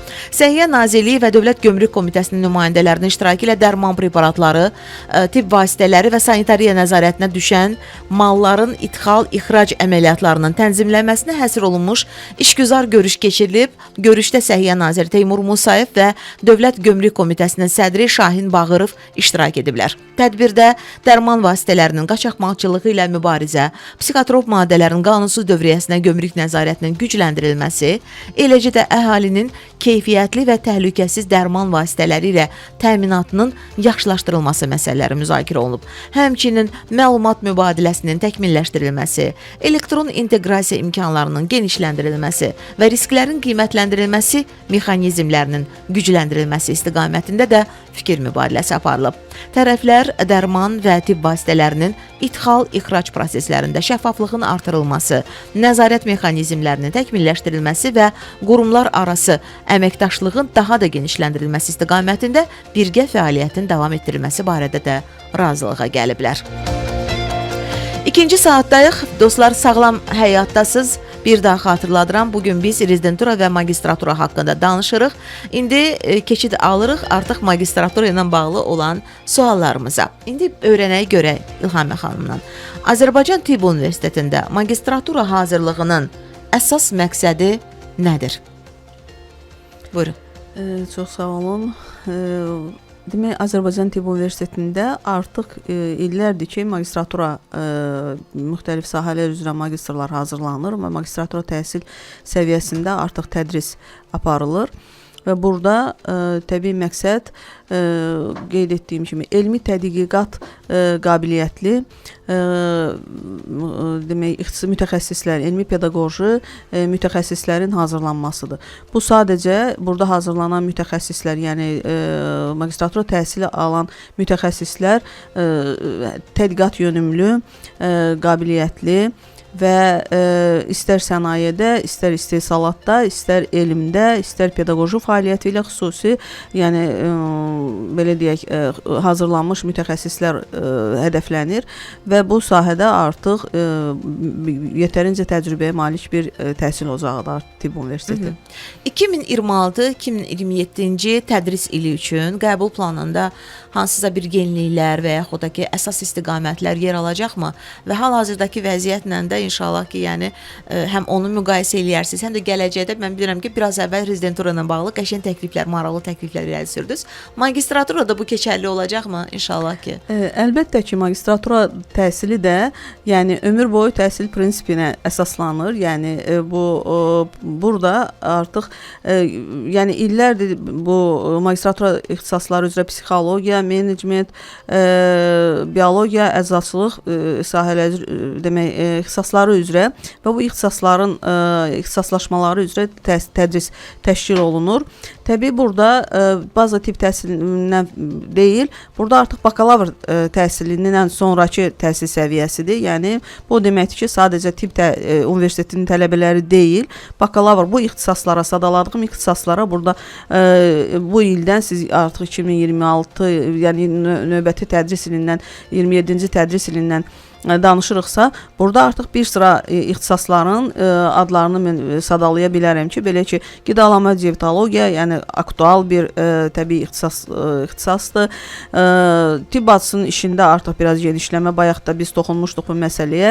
Sonra əczaçılıq istiqamətində klinik əczaçılıqdır, farmakologiyadır, əczaçılıq fizioterapiyasıdır, əczaçılıq kosmetologiyasıdır, sənayedə əczaçılıq analizidir, sonra ədviyyə toksikologiyasıdır, qidalanma və dietologiya. Bunlar hamısı yeni ixtisaslaşmalar olaraq artıq magistratura səviyyəsində tədrisə hazırlanan, planlanan bir ixtisaslaşmalardır. Bu baxımdan yeniliklər olacaq. Bəli, bu ixtisaslar sadaladığım ixtisaslar, yəni əczaçılıq sahəsində ictimai səhiyyə istiqamətinə daha doğrusu və təbii tibb bacısı istiqamətində yönlənmiş ixtisaslaşmalardır ki, bunlar artıq yeni tədris ilindən qəbulda nəzərə alınan ixtisaslaşmalar olaraq tədrisə başlanılır, planlanılır. Əslində bu ixtisasların sırasında mən klinik psixologiya ixtisasının olmasını eşitdim və çox da mən düşünürəm ki, çox vacib bir addımdır bu. Bəli, klinik psixologiya tələbatı olan bir sahədir. Bəli, klinik psixologiya ixtisası çox aktual bir ixtisasdır, vacib bir ixtisasdır. Bu ixtisas adından göründüyü kimi klinik, yəni bütün yaş qrup insanlarda demək klinikada müxtəlif xəstəliklərdən sonra reabilitasiya dövründə, xəstəliklərə adaptasiya dövründə, daha doğrusu bir sıra xəstəliklərin və insanların psixoloji vəziyyətinin tənzimlənməsi, bunların idarə olunması, nizamlanması və qeyd etdiyim kimi müxtəlif sahələrdə, yəni sadəcə bu məktəb yaşlı uşaqlar da ola bilər, məktəblilər də ola bilərlər, sənayedə çalışan insanlar da ola bilərlər, xəstələr də ola bilərlər ki, bu sırf klinik psixologiyanın bir istiqamətidir. Bu insanlara psixoloji yardımın göstərilməsi, professional, yəni yardımın göstərilməsi baxımından çox vacib bir ixtisasdır və bu ixtisası mən qeyd edim ki, artıq yetərincə maraq var və hər il qəbul planımızda bu ixtisas tamamilə qəbul planını yerinə yetirir, tam yerinə yetirir. Yəni qeyd etdiyim kimi burada digər ali təhsil ocaqlarının məzunları da bu ixtisasa böyük maraqla qəbul olunurlar və biz onların dissertasiya müdafiələrində iştirak edirik. Sizi inandırım, mən o qədər gözəl mövzular üzərində çalışırlar, o qədər gözəl bunlar aktual mövzular qoyurlar müdafiəyə ki, hətta biz bunlar keçən il biz demək iştirak etdik bu klinik psixoloqların dissertasiya işlərinin mövzusunun müdafiəsində aktual bir qadın, ailə, uşaq və qadın sağlamlığı demək mövzusunda bir dissertant, daha doğrusu magistrant dissertasiya işi müdafiə eləyirdi. Biz onun bir sosial layihə kimi sənayedə, istehsalatda tətbiq olunması üçün layihə olaraq təqdim olunmasını təklif etdik. Və bu gün həqiqətən birsiz klinik psixoloqlar bir həkimlə xəstə arasında həkim, xəstə, dərman qəbulu arasında bir körpü rolunu oynayır. Sanki dərmanların qəbulu da düzgün istiqamətlənməsi, xəstəliyin qəbul edilməsi bəzən bu qaçılmazdır. Yəni heç kim sığortalanmır təbii həyatda. Bu xəstəliklərin qəbul olunaraq xəstənin müalicəsinin normal qəbul olunması, yəni xəstənin xəstəliyi qəbul etməsi və onun müalicəsinə tabe olunması məsələsinə təbii reaksiyası, ona münasibəti, təbii ki, psixoloji dəstəyi məhz bu klinik psixoloqların üzərinə düşən bir işdir. Bir də İlham xanım, siz ən çox da ona görə sevindim bu fakültənin açılmasına, belə deyək də, kliniki psixologiya ixtisasının açılmasına. Çünki indi qeyri, belə deyək də, ixtisaslı psixoloqlara çox rast gəlinir. Çox təəssüf edirəm. Bəzən doğrudan verişlərdə də qonaq olurlar, psixoloq kimi özlərini təqdim edirlər və mən başa düşürəm aparıcıları da o an hansısa bir psixoloqdan onun belə də ixtisasını təmsil edən bir sertifikasiya tələb etmək və yaxud da ki, hər hansı bir diplomunu tələb etmək o efir üçün çox belə də yersiz səslənə bilər, yersiz görünə bilər və hər dəfə də bu imkan yaranmır da ki, efirdən qabaq aparıcı istəsin, öyrənsin ki, siz doğrudan da psixoloq kimi çalışırsınız. Halbuki bəzən klinik psixoloq kimi təqdim etməyimizi də istəyənlər var. Nə gizlədim sizdən? Həqiqətən də baxıram ki, yox, indi artıq belə olmayacaq. İndi əgər psixoloq kimi çalışmaq istəyirsənsə, konkret olaraq klinik psixologiya ixtisasını bitirməlisən, yetişməlisən və təbii ki, sonda diplom və yaxud sertifikasiya ilə mütləq şəkildə və bu səni fərqləndirəcək artıq qeyri-ixtisaslı psixoloqlardan. Məncə belə olacaq, yoxsa? Bəli. Yəni bu artıq illərdir belədir. Yəni klinik psixologiya bizdə yeni ixtisas deyil. Amma elə bilirəm ki, nəzarət bir balaca. Yəni bilirsiniz, bu indi günümüzün reallığıdır. Mənə yazıq ki, həmin insanlara da inananlar var. Sadəcə biz klinik psixoloqlar haqqında demirik. Yəni bu daha doğrusu psixoloqlar haqqında demirik. Bunu dietoloqlar haqqında da indi birazdan yəqin ki, buna da toxunarıq bu məsələyə də. Yəni məsələn hər hansı bir 3 aylıq, 2 aylıq kursu keçib tibbi təhsili olmayan bir insan, mən kosmetoloqum, bayaq da toxunduq bu məsələyə, mən kosmetoloqum deyə çıxır, yəni mediaya və ya sosial mediada özünü reklam eləməyə başlayır, təqdim etməyə başlayır daha doğrusu. Mən psixoloqam deyə yəni araşdıranda bunun heç nəinki tibbi təhsili, heç ümumiyyətlə yəni bəlkə də orta təhsilli bir insandır və ya mən kosmetoloqam deyə belə bir yəni bu necə deyim, əslində çağırışla çıxır və ya dietoloqam deyə bunlar təbii bu günümüzün reallıqlarıdır. Biz bunların qarşısını neynəsək də təbii bunu qarşısını almaq bizim üzərimizə düşür. Yenə də bu səhiyyə maarifi işini aparmalıyıq. Təbii ki, atılan addımlardır. Yəni bunlar yoxlamalar aparılır. Bu Səhiyyə Nazirliyi tərəfindən, bu müxtəlif yəni qurumlar tərəfindən, məsul şəxslər tərəfindən nəzarət aparılır. Amma bunun təbii klinik psixoloq ixtisası, siz dediyiniz kimi bu ixtisası bitirən mütəxəssislər artıq bunlar hazır, yetişmiş bunlar kadrlardılar. Yəni bunlar artıq sabah hər hansı bir istir klinikada, istərsə də yəni məişətdə, istərsə həyatda, həyatımızın hər hansı bir hissəsində bizim hər an müraciət edəcəyimiz artıq mütəxəssislərdir bunlar. Doğru. Hazır mütəxəssislərdir və bunlar qeyd etdiyim kimi bunların təhsili 2 il müddətində, yəni bizdə magistraturada dissertasiyalı və bir də dissertasiya olmayan, yəni 1 il yarımlıq kreditlərin sayına görə və ixtisaslı, bayaq qeyd etdiyim kimi ixtisaslara uyğun olaraq bəzi ixtisaslar var, onlarda dissertasiya mövzusu müdafiə olunur və müdafiədən sonra onlara diplom təqdim olunur. Bir sıra ixtisaslarda isə il yarımlıq ixtisaslarda onlar müdafiə yoxdur. Onlarda dissertasiya müdafiəsi, klinik psixologiyada isə sırf dissertasiya işi müdafiəsindən sonra onlara artıq diplomlar təqdim olunur. Və mən qürurla deyə bilərəm ki, artıq bir neçə ildir ki, təbii klinik psixoloq ixtisasını, psixologiya ixtisasını bitirən bizim məzunlarımızın demək olar ki 95-98% fərqlənmə diplomu ilə bitirirlər. Yəni bu artıq yəni Azərbaycanda artıq bu sahədə psixoloji necə deyim, xidmət sahəsində artıq inkişafın, tərəqqinin bir nümunəsidir deyə bilərik, yəni bunu. Yəni bu sahədə biz ümid edəcəyik ki, yəni kadr boşluğu yaşanmayacaq. Baxın, əslində o boşluğu yaradan da biz özümüzük də. Görürsüz, bəzən peşəkar, təcrübəli təcrübəli, fərq etmir bu indi dietoloq olacaq və yaxud da ki əczaçı olacaq və yaxud da ki biraz əvvəl danışdığımız psixoloq olacaq.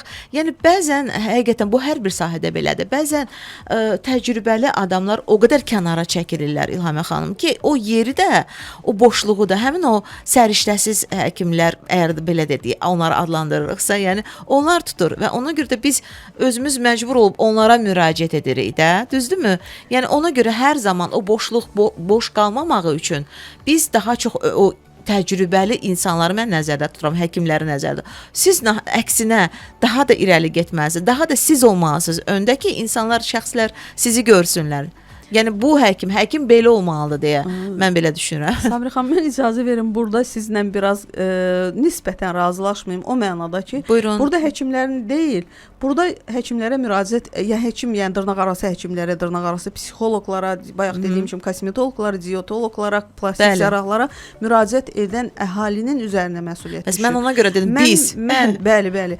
Yəni mən bir tibb təhsilim yoxdur, məsəl üçün deyirəm, tibb təhsilim yoxdur, amma mən özümə dietoloq axtarıram. Mən müraciət edərkən o dietoloqu bir araşdırırammı və ya o psixoloqu bir araşdırırammı ki, mən kimin qapısını döyürəm? Bir böyük hərflərlə təbii ki, mən bir böyük elan asa bilər qapısına və ya bəzəkli otaqlarda otura bilər, amma mən araşdırırammı ki, mən kimin qapısını döydüm, kimin qapısına gəldim, kimdən yardım istədim? Burada artıq əhalimizin üzərinə düşür. Təbii gözəllik salonunda kosmetoloji xidmət göstərilir.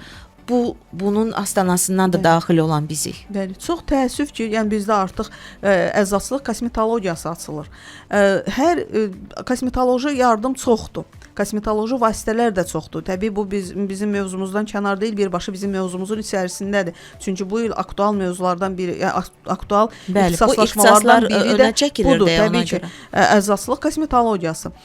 Adından göründüyü kimi bu kosmetologiyanın artıq dərinliyi, artıq bunun əczaçılıq istiqamətində, yəni kosmetoloji vasitənin, yəni hazırlanacaq dərman vasitəsinin, kosmetoloji preparatın artıq texnoloji tərəfi, hətta bunun biokimyəvi tərəfi, bunun farmakoloji xüsusiyyətləri, farmakopeyada, yəni bunun yerləşməsi, yeri araşdırılandan sonra artıq bu əczaçı kosmetoloq həmin bu preparatı işlədəcək, o xidməti göstərəcək.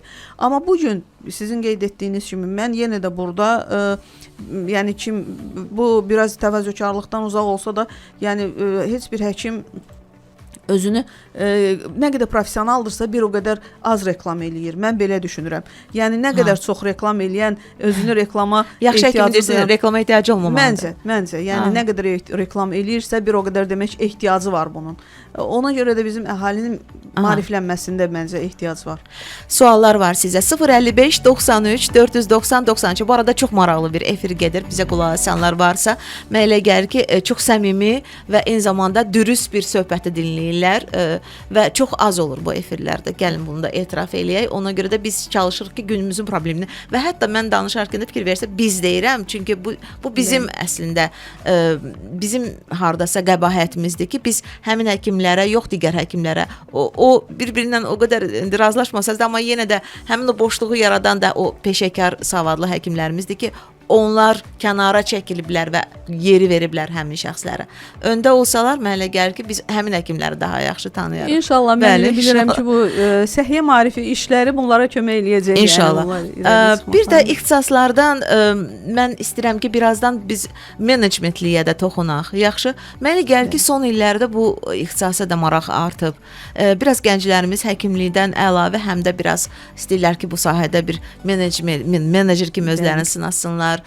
Bir maraq yaranıb, onlarda artıq özgüvən də yaranıb. İdarə etməklə bağlı daha çox baxıram. Bu məni sevindirir əslində İlhamə xanım. Tibbi idarə etməklə bağlı görürəm ki, ixtisaslara maraq artıb. Sırf bu məqsədlə deyimsə ki, Türkiyəyə gedən insanları tanıyıram ki, mən gedib tibbi idarə etməni öyrənib gəlib Azərbaycanda hər hansı bir klinika rəhbəri kimi çalışmaq istəyirəm. İnanırsınız, yəni gənc ikən görürəm potensialı, həqiqətən məni sevindirir. Niyə də olmasın? İndi biz magistrat magistraturada hansı bir də toxunacağıq ixtisasa menecmentlik istiqamətində hansı ixtisaslaşmalar var, o haqda bizə məlumat verəcək İlhamə xanım birazdan. Mən indi sağlam xəbəri sizə dinlətdirəcəm. Sonra reklamlar səslənəcək Sağlam Radioda 93 FM-də. Sonra söhbətimizi davam etdirəcəyik. Bu arada bir daha xatırladıram, qonağımız var. Azərbaycan Tibb Universitetinin rezidentura və magistratura şöbəsinin müdiridir İlhamə Mustafayeva. Sağlam həyat. Sağlam həyat. Dəyişimə bugündən başla. Sağlam Radioda sağlam xəbər. Azərbaycan Respublikası Səhiyyə Nazirliyi Sanator Kurort Reabilitasiya Mərkəzinin gastroenteroloqu Saniyə Şahveranova ferment çatışmazlıqları ilə bağlı olduqca vacib məqamlara diqqət çəkib. Mütəxəssisin sözlərinə görə ən çox rast gəlinən problemlərdən biri məhz laktaza çatışmazlığıdır. Bu problemə sahib olan insanlar süd məhsulları qəbul etdikdə yüngül hallarda, köp ağır hallarda isə ishal müşahidə olunur. Həkim bildirir ki, sadə şəkərlərin sorulmasında iştirak edən bəzi fermentlərin çatışmazlığı da həzm problemlərinə yol aça bilər. Xüsusilə meyvə suları, meyvələr, pəhriz məhsullarında istifadə olunan sorbitol və şokolad köp yaradaraq həzmi çətinləşdirir. Həmçinin paxlallar, dənli bitkilər, kartof, qarğıdalı və bəzi tərəvəzlərin qaz ifrazını artırdığı xüsusi vurğulanır. Mahnı oxumağın sağlamlığa faydaları elmi cəhətdən araşdırılıb. Mütəxəssislər bildirir ki, bu fəaliyyət əhvalı yüksəltməklə yanaşı fiziki və psixoloji sağlamlığa da müsbət təsir göstərir. Araşdırmalar sübut edir ki, birlikdə mahnı oxuyan insanlar arasında sosial bağlılıq güclənir və hətta bir-birini tanımayan şəxslər belə qısa müddətdə yaxın münasibət qura bilirlər. Cambridge Musiqi Terapiyası Tədqiqat İnstitutunun tədqiqatçısı Alex Street qeyd edir ki, mahnı oxumaq idraki, emosional, fiziki və sosial fəaliyyəti eyni anda birləşdirən nadir məşğuliyyət növlərindən biridir. Hormonların insan psixologiyasına təsiri ilə bağlı yeni araşdırmalar aparılır. Alimlərin qənaətinə görə hormonlar orqanizmin yalnız fiziki fəaliyyətinə deyil, insanın emosional vəziyyətinə və psixoloji rifahına da ciddi təsir göstərir. Tədqiqatlar bildirir ki, hormonlar beyindəki neyromediatorlarla qarşılıqlı təsirə girərək əhval dəyişikliklərinə birbaşa səbəb ola bilir. Ottawa Universitetinin psixologiya professoru Nəfisə İsmail bildirir ki, hormonlar hüceyrə yenilənməsi və neyronların yaranması proseslərinə təsir edərək insan davranışında həlledici rol oynayır. Sağlam həyat. Söhbətimiz sağlam olsun. Sağlam həyat.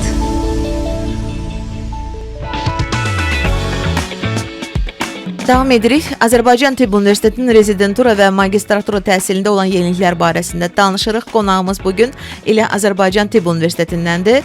Rezidentura və magistratura şöbəsinin müdiridir İlhamə Mustafayeva və hələ ki magistratura ilə bağlı olan ixtisaslara toxunuruq.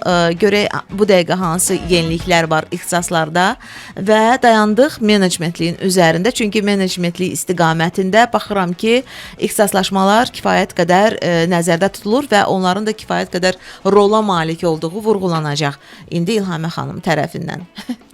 Buyurun. Bəli, menecment ixtisası da artıq yəni iki sahədə səhiyyə menecmenti və əzaslıq menecmenti sahələri üzrə ixtisaslaşmalarda tədris təşkil olunub, yəni magistratura səviyyəsində. Burada adından göründüyü kimi siz də bayaq vurğuladınız və mən də şəxsi müşahidələrimdən bunu deyə bilərəm. Bu menecment ixtisası açılanda əslində tələbələr bir o qədər yəni bunu mahiyyətinə varmadan yəni bu ixtisasın nə olduğunu bilmirdilər. Çünki mən də özüm də pedaqoji fəaliyyətlə məşğul idim. Amma eyni sizin dediyiniz kimi tamamilə şərikəm. Türkiyədə alırdılar, yəni idarə etmə, səhiyyənin idarə etməsi fakültəsini və ixtisasını bitirirdilər. Bizdə amma bunu menecment ixtisasını bir o qədər yəni tamam necə deyim, qəbul edə bilmirdilər və ya başa düşmürdülər mahiyyətini. Amma təbii bu aktual hal-hazırda dövrümüzdə ən tələb olunan sahələrdən biridir. Səhiyyə sisteminin idarə olunması. Hal-hazırda bizim yüksək ixtisaslı kadrlara ehtiyacımız var. Yəni bu səhiyyəmiz bunu tələb edir bizdən. Çünki səhiyyənin rəqəmsal səhiyyə, idarə etmə sistemi və artıq səhiyyə qurumlarında belə deyək, administrativ vəzifələrdə oturanlar artıq texniki təhsil alanlar və ya sadəcə tibb təhsili alanlar deyil. sırf idarə etmə, səhiyyənin idarə edilməsi sistemində bu sahə üzrə təhsil alan menecmentlər olmalıdırlar. Ona görə də bu sahə aktual olaraq, yəni bu ixtisaslaşma aktual olaraq belə deyək, qüvvəyə minəcək o qüvvəyə inşallah ki. mindi artıq illərdir, yəni bu artıq təcrübə var yetərincə.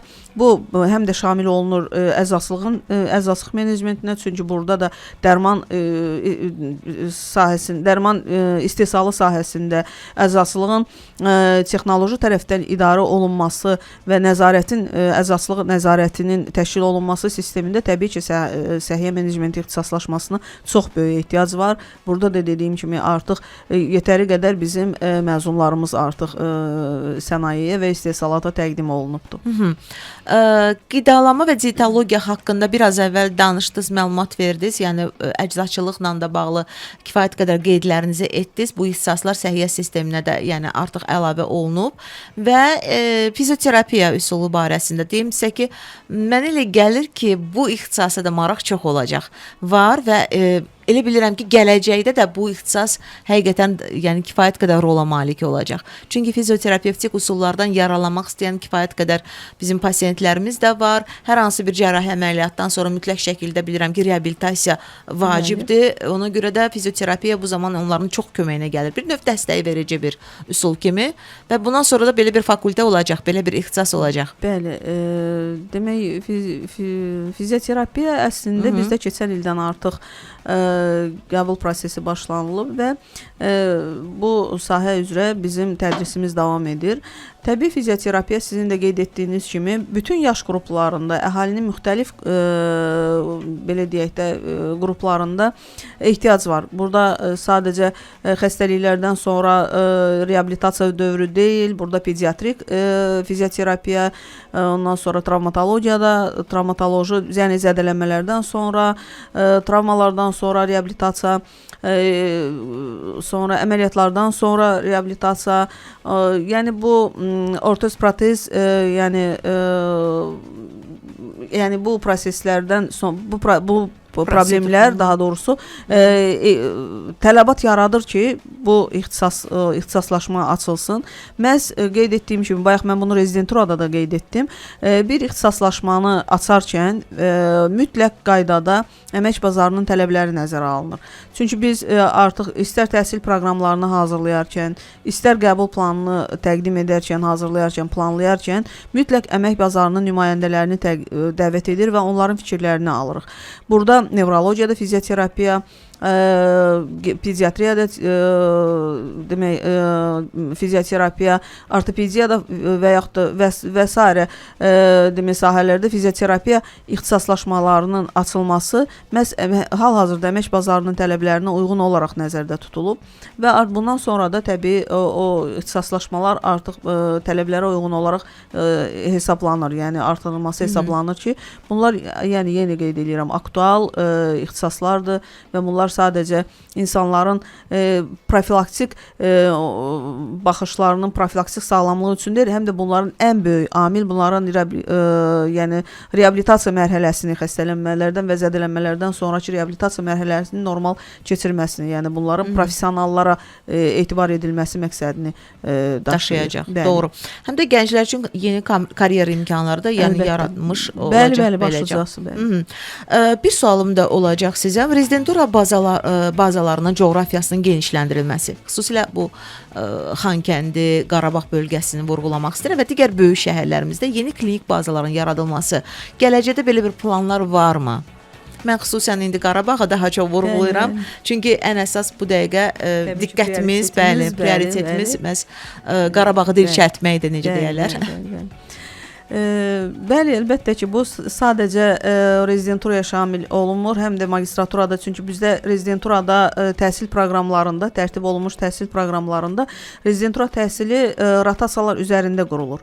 Yəni, burada ixtisasla əlaqəli rotasiyalar və ya ixtisas rotasiyaları, yəni fərqli-fərqlidir bunlar. Bu rotasiya proqramını yerinə yetirmiş rezident artıq proqramı bitmiş hesab olunur və bir kursdan növbəti kursa keçirilir. Bu da, yəni, klinik bazanın öz hesabına və ya təhkim olunduğu, daha doğrusu rezidentin təhkim olunduğu klinik bazanın hesabına və ya daha fərqli səriştələri görmək üçün, daha vizual belə deyim, baxışlarını genişləndirmək məqsədi ilə, daha da təkmilləşdirmək məqsədi ilə digər klinik bazalarından da təbii əməkdaşlıq müqaviləsi çərçivəsində bu digər klinik bazalarda da ixtisaslaşmasını keçə bilər. Burada bir haşiyə çıxmaq istəyirəm. Mən sadəcə burada Azərbaycan daxilində deyil, təbii ki, burada Azərbaycandan kənarda müxtəlif ölkələrdə rezidentura təhsilinin ixtisaslaşması, yəni püxtələşməsi aparılır, təkmilləşdirilməsi aparılır. Belə hal-hazırda bizim rezidentlərimiz istər Türkiyə, Almaniya, Amerika, Fransa, İngiltərədə tanınmış universitet klinikalarında rotasiyalar şəklində öz ixtisaslarını təkmilləşdirə bilirlər. Bu təbii ki, bizim sizin də qeyd etdiyiniz kimi hal-hazırda əsas prioritet vəzifələrimizdən biri Dağlıq Qarabağ azad olmuş torpaqlarımızın abadlaşdırılması, orada insanların sağlamlığının keşiyində durma, yəni öz yurt yuvalarına qayıtmış insanların sağlamlığını qorumaq vəzifəsidir. Bu mənada təbii ki, bizim gələcəkdə Qarabağ Universiteti ilə əlaqələrimiz, orada rotasiyaların təşkili, orada demək rezidentlərin rotasiyasının təşkil olunması prosesi planlaşdırılır. Amma gələcək üçün. Çünki bilirsiniz, sadəcə qeyd etdim mən burada rotasiyanın təşkil edərkən rezidentin təkmilləşməsi üçün maddi texniki baza və kadr potensialı olmalıdır. Ona görə də bu baxımdan əlbəttə biz regionlarda bu istiqamətdə yəni maddi texniki bazanın gücləndirilməsi şərti ilə bu istiqamətdə işlərin aparılması planlaşdırılır. Magistraturada da bu demək elmi pedaqoji fəaliyyətinin tədqiqat, daha doğrusu təcrübələri var bizdə. Tədqiqat təcrübələrinin klinik bazalarda, müxtəlif klinik bazalarda təşkili prosesi aparılır. Belə ki, məsələn, bioloji ixtisaslaşma qrupunda klinik biologiya, klinik biokimiya və mikrobiologiya ixtisaslaşmalarında sırf bunların fəaliyyətləri laborator diaqnostik sahəyə yönləndiyinə görə bunlar tanınmış laboratoriyaların, nüfuzlu artıq yəni yetərincə belə deyək, ixtisaslaşmış laboratoriyalarda və ya elmi tədqiqat institutlarında, bayaq travmatologiyadan, belə fizioterapiyadan danışdıq, elmi tədqiqat institutlarında qidalanma və dietologiya sahəsi üzrə ki, bu ildən biz tədrisə başlayacağıq. İnşallah Qida Təhlükəsizliyi Agentliyi ilə, yəni bizim artıq əməkdaşlığımız çərçivəsində elmi tədqiqat təcrübələrini artıq bu klinik bazalarda, klinikalarda və laboratoriyalarda təşkil edilməsi düşünülür ki, bu təbii əlbəttə rezidenturanın və magistraturanın hədəflərindən biridir. Klinik bazaların genişləndirilməsi, əməkdaşlıq müqavilələri çərçivəsində əməkdaşlıqların sayının artırılması və bu bizə həm də əsas verir qarşılıqlı işgüzar münasibətlərin qurulmasına, həm müəllim mübadiləsinə, həm pedaqoji heyətin mübadiləsinə, həm də təbii tələbə və rezident və magistrantların mübadiləsi üçün. Burada mən bir nüansı da, yəni artıq yadımıza düşdükcə, yəni vurğulamaq istəyirəm. Artıq magistraturada bizdə ikili diplom layihələri üzərində, yəni Türkiyənin Hacettepe Universiteti ilə qarşılıqlı anlaşma memorandumunun çərçivəsində gələcəkdə bizim magistrantlarımız artıq ikili diplom layihələrində iştirak edəcəklər. Təbii illərdir bunlar bir sıra dövlət proqramları çərçivəsində mübadilə proqramlarında həm müəllimlərimiz, həm də magistrantlarımız iştirak ediblər, amma biz artıq o ikili diplom layihələrində gələcəkdə həm təhsil aldığı, həm də təcrübə keçdiyi, daha doğrusu təhsilinin bir hissəsini davam etdirdiyi diplomun, universitetin daha doğrusu diplomunu əldə etmək imkanına malik olması üçün artıq bu layihəni də reallaşdırması üçün artıq fəaliyyətlərimizi davam etdiririk. Bəli, çalışırıq. WhatsApp nömrəmizi mən bir daha xatırlatmaq istəyirəm. İlhamiyə xanım, sizə suallar var. İndi hal-hazırda səsləndirəcəm onları. Günümüzün reallığı ilə bağlıdır. Yəqin ki, artıq bildiniz nə ilə bağlı ola bilər. 055 93 490 93. Siz də suallarınızı göndərə bilərsiniz. Rezidentura və yaxud magistratura imtahanları ilə bağlı ola bilər bu suallar və ümumiyyətlə ixtisaslarla bağlı ola bilər. Hər birini cavablandıracaq qonağımız və bir də təbii ki, dinləyicimizin sualını oxumaq istəyirəm. Hal-hazırda süni intellekt dövründə yaşayırıq və deyir ki, gənc mütəxəssislərin bu istiqamətdə hazırlanması üçün hansısa bir işlər görülür? Günümüzün reallığı İlham xanım. Yəni Bəli. rəqəmsal təbabət və ümumiyyətlə bu süni intellekt Bəli, bəli Samira xanım, siz ən demək olar ki, bir aktual mövzuya toxundunuz, həm də yerində bu sual Dinləyicimiz verildi. yazmışdı bunu. Təşəkkür edirəm dinləyicimizə sualı üçün. Elə dünən bizim hər halda bəlkə mediadan da izlədiniz, universitetimizdə süni intellekt mərkəzi yaradıldı. Bu artıq bizim təbii tədqiqatçılarımızın, bu rezidentlərə də aiddir, magistrantlara da aiddir. Hər hansı bir tədqiqat işini aparan doktorantlarımıza da aiddir, tədqiqatçılarımıza, tələbələrimizə də aiddir. Bu süni intellekt mərkəzi artıq dünən üzünü bütün istifadəçilərin qapısını, daha doğrusu qapısını bütün istifadəçilərin üzünə açdı və təbii burada biz süni intellekt dövründə yaşayırıq. İnformasiya bolluğu dövründə yaşayırıq. Biz desək ki, biz heç süni intellektdən istifadə etmədən hər hansı bir bu resurslardan istifadə etmədən hər hansı bir prosesimizi incələyə bilirik, detallı yanılmış olarıq. Təbii burada istər diaqnostik, xüsusilə bir də tibb sahəsində çalışdığımıza görə burada əsas xüsusi diaqnostik proseslərin idarə olunması, burada daha operativ diaqnozun qoyulması prosesində və müalicə taktikasının daha innovativ belə deyim, innovativ prosedurlarla yerinə yetirilməsində və ya dünya səhiyyə sisteminə inteqrasiyanın sürətlənməsi baxımından süni intellektin rolunu biz dana bilmərik. Əlbəttə ki, bu təbii hər şeyin başında insan zəkası durur. Onu da biz inkar etmirik. Onu da idarə edən insandır. Onu da idarə edən insandır. Amma günümüzün reallığı budur. Bütün tədqiqat işləri, bütün dediyim kimi araşdırmalar artıq bu mərkəzdə rahatlıqla yerinə yetirilə biləcək. Rezidentlərin müstəqil əməliyyat və manipulyasiya aparmaq səlahiyyətləri hazırda hansı mərhələdədir İlhamə xanım? Mən bayaq məncə buna bir qismən toxunmaq istəyirdim, toxundum da qismən. Sərbəst manipulyasiya aparmaq və ya sərbəst əməliyyat aparma prosesi dedikdə biz bunun biraz məsuliyyətini dərk etməliyik məncə. Bu mənada ki, mən bayaq qeyd etdim bunu. Birinci ilk kurslarda məncə dünyanın heç bir yerində belə bir təcrübə yoxdur ki, rezidenturaya qəbul olundu. Rezidenturaya qəbul olunan rezident birinci, ikinci kurslarda sərbəst xəstə qəbul eləyir və ya xəstə qəbul edə bilər. Yəni bunu xahiş edirəm düzgün qəbul olunsun bu ifadəm. Xəstə qəbul edə bilər, amma diaqnoz da qoya bilər. Təbii qoymalıdır da. Müalicəni də təyin edə bilər. Bunu da etməlidir. Amma son qərarı onun rəhbəri və kuratoru verməlidir.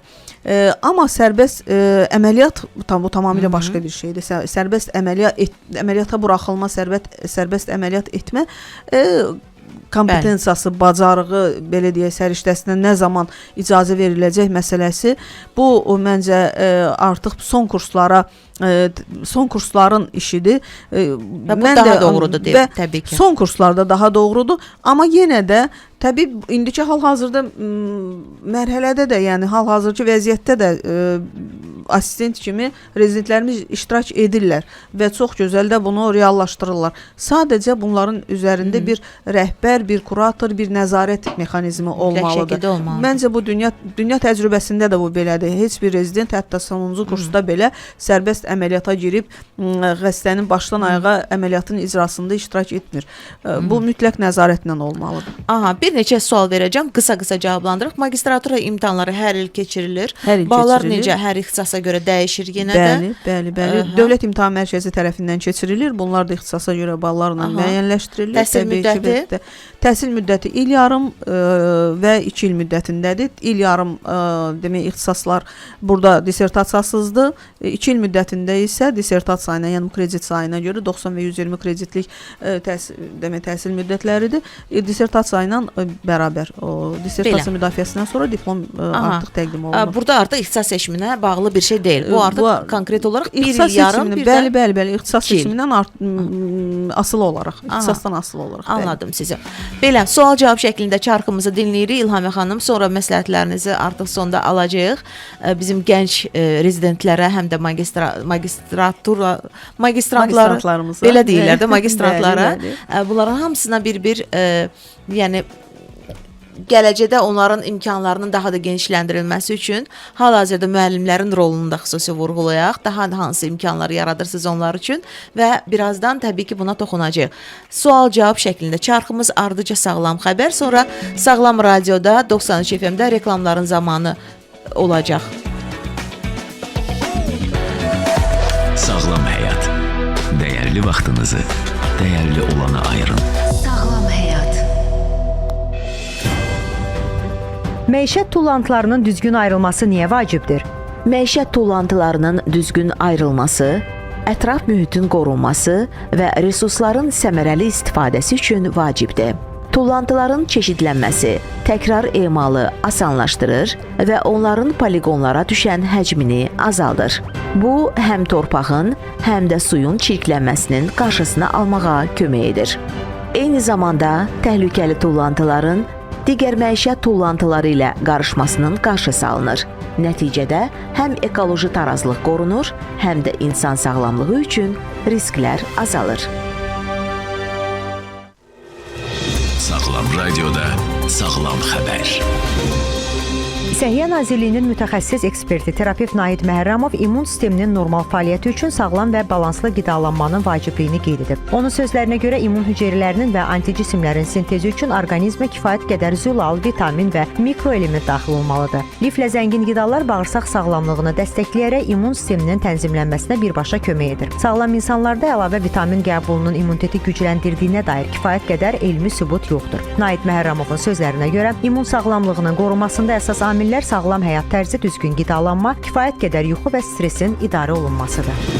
Mütəxəssislər qaraciyər sağlamlığı üçün düzgün qidalanmanın həyati əhəmiyyət daşıdığını xatırladır. Qaraciyər orqanizmdə 500-dən çox funksiyanı yerinə yetirən əsas orqanlardan biridir. Onun enerji istehsalında, yağların həzmində, immun müdafiədə və qida maddələrinin sorulmasında əvəzsiz rolu var. Bəzi qaraciyər xəstəlikləri genetik və immun faktorlarla əlaqəli olsa da, qidalanma və həyat tərzi bu orqanın sağlamlığına çox ciddi təsir edir. Xüsusilə alkoqoldan həddindən artıq istifadə və qaraciyərdə yağ yığılması ən böyük risk faktorları hesab olunur. Alimlər güclü antioksidant maddələr olan polifenolların sağlamlığa faydalarına yenidən diqqət mərkəzinə gətirib. Tədqiqatlara əsasən bu maddələr güclü iltihab əleyhinə təsirə malikdir və qocalma prosesini ləngidə bilər. Parma Universitetinin qidalanma üzrə mütəxəssis professoru Danielle Dilroy bildirir ki, polifenollar ürək-damar xəstəlikləri, maddələr mübadiləsi pozuntuları və bəzi nevroloji xəstəliklərin qarşısının alınmasında mühüm rol oynayır. Aparılan son tədqiqatlarda sübut olunub ki, polifenolla zəngin qidalanan şəxslərdə ürək xəstəliklərinə tutulma riski xeyli aşağıdır. Sağlam həyat. Sağlam həyat. Dəyişimə bugündən başla. Bəli, bugün sağlam gələcəyin memarları olan gənc həkimlərin hazırlıq yoluna bərabər nəzər salmış olduq. Güclü səhiyyə sistemi unutmamalıyıq ki, bu təkcə müasir avadanlıqlar, hər hansı bir fizioterapevtik üsullar və s. onlar hamısı deyil. Yaxşı təhsil almış mütəxəssislər də qurulur səhiyyə sistemində. Ona daha çox bugün toxunduq proqramımızda və söhbətimizi tibb təhsilindəki olan yeniliklərlə davam etdirdik. Çoxlu gələcəyin həkimləri üçün məsləhətləri çatdırdıq, amma bəzilərini indi bizim qonağımız çatdıracaq. Bu arada xatırlatma edim sizə ki, Azərbaycan Tibb Universitetinin rezidentura və magistratura şöbəsinin müdiridir, həm də eyni zamanda tibb üzrə fəlsəfə doktorudur. Doçent İlhamə xanım Mustafayeva bizimlə bərabərdir və o bizim tələbələrimizə, gənclərimizə son məsləhətlərini çatdıracaq Sağlam Həyat proqramında. Buyurun İlhamə xanım, fikrimiz sizdədir, diqqətimiz sizdədir. Mən təbii ki, tibb təhsilində təhsil almaq istəyən hər bir gəncə ilk növbədə uğurlar arzu edirəm və birinci növbədə tövsiyəm nədir? Seçdiyi ixtisası sevsinlər. Yəni sadəcə bu ixtisas aktualdır, bu ixtisas indi daha çox necə deyim, gündəmdədir. Mən bu ixtisası seçim gedim deyil. Mən bu ixtisası sevim gedim deməlidirlər. Çünki düşünməlidirlər ki, tibb təhsili ömür boyu, ömürlük təhsil sistemi. Tibb təhsili elə bir sistemdir ki, elə bir təhsil sistemidir ki, hətta bir gün belə ən azından mütləq kitab deyil. İndi hal-hazırda sosial media əsrində yaşayırıq biz. Bizim informasiya üsullarımız, vasitələrimiz çoxdur. Hər gün, hər saniyə, hər dəqiqə tibbin yenilikləri sürətlənir, dəyişir. Hər hansı bir necə deyim, daha modern bir çağda yaşayırıq və bu baxımdan hər gün hansısa bir yeniliyin ardından düşməliyik, biz düşməliyik. Və birinci növbədə təbii dediyim kimi davamlı olaraq davamlı təhsil sistemini nəzərə almalıdırlar. İkincisi, bunlar artıq həyatlarının bir parçası olmalıdır. Yəni seçdikləri peşə həyatlarının bir parçası olmalıdır. Yəni həyat yoldaşı olmalıdır, belə deyək bunların. Çünki bəzən olur ki, ailə qurandan sonra, xüsusilə bu qızlarımıza şamildir, ailə qurandan sonra biraz öz sahələrində müəyyən təbii analıq duyğuları var, fasilələr olmuş olur, biraz daha passivləşmiş olurlar. Amma buna baxmayaraq çox qətiyyətli bizim həkim analarımız da var, həkim xanımlarımız da var. Hər ikisi paralel getməlidir bizim həyatımızda. Yəni həkimlik həyatında ailələri də çox dəstəkləyirlər həmin həkimlər. Mən burada təbii ailələrin dəstəyini inkar etmək olmaz. Burada ailələrdən dəstək istəyirik. Mən bir də bunu vurğulamaq istəyirəm. Yəni bu həkimlərin hazırlanmasında, istəyir rezidentlərimizin hazırlanmasında, istəyir bizim magistrantlarımızın, yəni mütəxəssislərimizin hazırlanmasında əziyyətləri olan kuratorlarımız, kafedralarımız, onların rəhbərləri var, onların pedaqoji heyətləri var, akademik heyət var. Və gözümüzün önündə korifeylərimiz var. Biz onlardan dərs almışıq və onların yetirməliyik.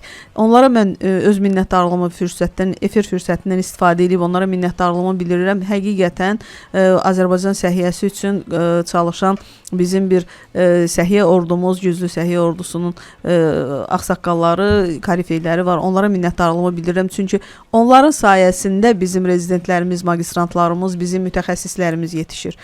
Və bir də arzu eləyirəm ki, hər kəs bayaq dedik biz səhiyyə maarifi işi, insanların maariflənməsi, profilaktikası, sağlamlığımızın keşiyində durmaq borcumuzdur.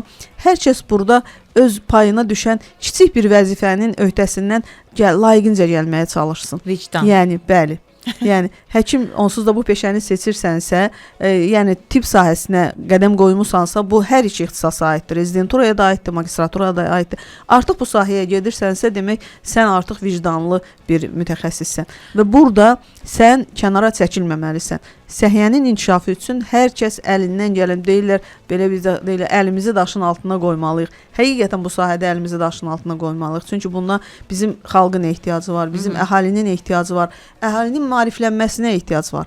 Yəni bizim kiçik yaşda tutmuş uşağımızdan ta ahıl yaşına qədər insanlarımızın hər birinin maariflənməyə ehtiyacı var. Ki bu bizim müqəddəs vəzifəmizdir məncə bir tibb işçisi kimi. Bəli, yəni tibb sahəsinə yeni başlayan rezidentləri, yəni xüsusi olaraq bugün vurğuladıq, magistrantları vurğuladıq verilişlərimizdə. Bu yolu seçdiksə, yəni hər şeyə hazır olmalısınız. Biz bayaqları gecələr qarışan, gündüzləri qarışan, gecəsi gündüzü olmayan insanları misal olaraq göstərdik. Yəni həkim ki oldun, bu peşəni ki seçdin, bunlara hazır olmalısan.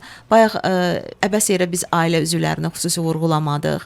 Ən çox da dəstək onlardan gəlir. Hələ bu xanım həkimlərdirsə, ailə başçıları, həyat yoldaşları gecənin yarısına gələn zəngə çox normal bir reaksiya verirsə, bu da həkimin özünün necə deyim, vəzifəsinin nə dərəcədə məsuliyyətli olmasından xəbər verir və təşəkkürlər yenə də mən xüsusi olaraq həyat yoldaşlarına, o xanımların bildirirəm. Çünki bunlar hamısı gözümüzün qabağında olur İlhamə xanım. Ona görə sonra həkim oldun, sən necə deyərlər, özünü tamamilə unudacaqsan. Həkim oldun, övladların yadından çıxacaqsan, digər ailənin övladının necə deyək, səhhəti ilə maraqlanacaqsan. Həkim oldun, yəni mən daha çox bu gənclərə misal olaraq söyləmək istəyirəm ki, həkim oldun, sən daim oxuyacaqsan.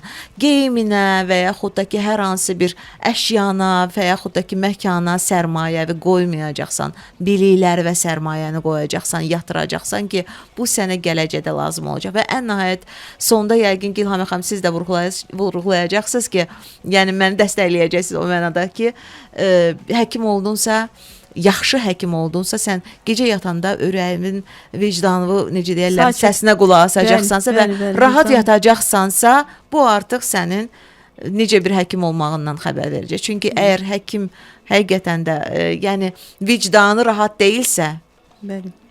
hər hansı sahədə, sadəcə həkimlikdə deyil bu. Yəni burada xüsusilə biz İnsan ağır həyatı peşə ilə daha sahəsi, çox, yəni gündəmimiz bu gün, yəni budursa, yəni bugünkü mövzumuz bizim mütəxəssis hazırlığı, həkim mütəxəssis və xüsusilə magistrantlarımızda mütəxəssis hazırlığıdırsa, yəni bu fərqi yoxdur. Eyni vicdan müəllimdə də olmalıdır, eyni vicdan mühəndisdə də olmalıdır. Onun tikdiyi evin özülü möhkəm olmalıdır. Yəni biz düşünürük, memar da vicdanlı olmalıdır. İnsan həyatı ilə elə bir ki, daha çox çarpışan, vuruşan. Amma bizim məsuliyyətimiz sırf insan həyatı ilə işlədiyimizə görədir. İnsanın sağlamlığı, yəni onun həyatı bizim məsuliyyətimizdir. O yüzden yəni biz o məsuliyyəti üzərimizdə daha ağırlığını hiss eləyərək, buna görə təhsil ömürlük təhsil sayılır və uzun illər təhsil sayılır, yəni uzun müddətli təhsil sayılır. Belə. Hər birinə uğurlar arzu Minnətdaram, edirəm. təşəkkür edirəm. Mən təşəkkür edirəm. Danışardım bol-bol sizinlə, saatlar bəlkə də kifayət eləməzdi, amma bu gün nə yaxşı ki gəldiniz. Biz əsas suallarımızı sizə ünvanladıq və siz də aydınlıq gətirdiniz. Azərbaycan Tibb Universitetinin rezidentura və magistratura şöbəsinin müdiri idi. Bu gün qonağımız tibb üzrə fəlsəfə doktoru dosent İlhamiyə Mustafayeva idi. Sabah bir gün istirahət günüdür. Ailənizlə vaxt keçirməyə tələsin. Xoş istirahət hər kəsə arzulayırıq və sağ olun, salamat qalın. Salamat qalın, həqiqətən sözün əsl mənasında. Sağ olun.